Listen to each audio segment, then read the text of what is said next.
We're getting word that Bruce Jenner slammed on the brakes right before that crash that killed a woman earlier this month. That's what law enforcement source is telling the Los Angeles Times newspaper.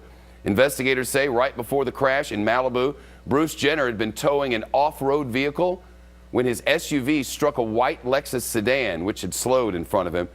Those investigators say the force of the impact sent the Lexus into another vehicle directly ahead of it, a Toyota Prius. They say that Lexus then traveled across the roadway into the path of the oncoming Hummer. The driver of the Lexus died in the crash. A spokesman for Jenner says the gold medalist denies he did anything wrong. Legal analysts say it's unlikely Bruce Jenner will spend any time behind bars on criminal charges, but that he could still face a civil suit. The news comes amid various reports that Bruce Jenner is transitioning from male to female. Jenner has not publicly confirmed it, but there's a show coming on it. And Anna Yum is a criminal defense attorney who joins us live now. Anna, there's a video now of this whole thing, which sort of takes some of the mystery away, doesn't it? That's absolutely right. This video is really going to be able to showcase what happened, because arguably it's the best evidence as to what allegedly happened that day. And what you were saying, Shep, is right. He's looking at a classic example of what could be parallel prosecution.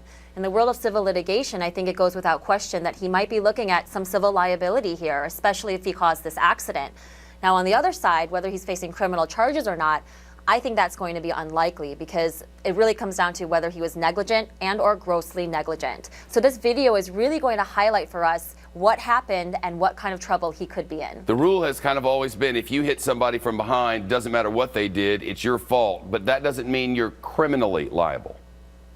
That's right. That doesn't mean he's criminally liable. The prosecutor is really going to have to look at whether there's two charges here, vehicular manslaughter or gross vehicular manslaughter. And really what it comes down to, Shep, is the amount of negligence. The standard that the prosecutor is going to have to rely upon is the reasonable person standard, meaning were Bruce Jenner's actions consistent with what a reasonable person would have done in those circumstances. So some of the factors that the prosecutor is going to rely upon are, was he text messaging? Was he on the phone? Was he speeding or excessively speeding? Was he not paying attention?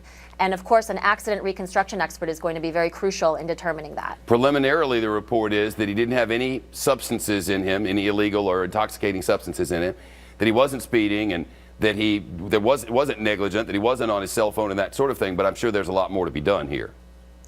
That's right, and that's where the battle of the experts come in, not just in the world of criminal, but of course in civil. I think the accident reconstruction expert is going to have to ascertain, okay, if he wasn't text messaging and if he wasn't on the phone or if he wasn't speeding, well then what on earth caused this accident? Yeah. They'll have to look at the skid marks and of course how far away he was when he slammed on the brakes. Anna Yum. Anna, thanks a lot.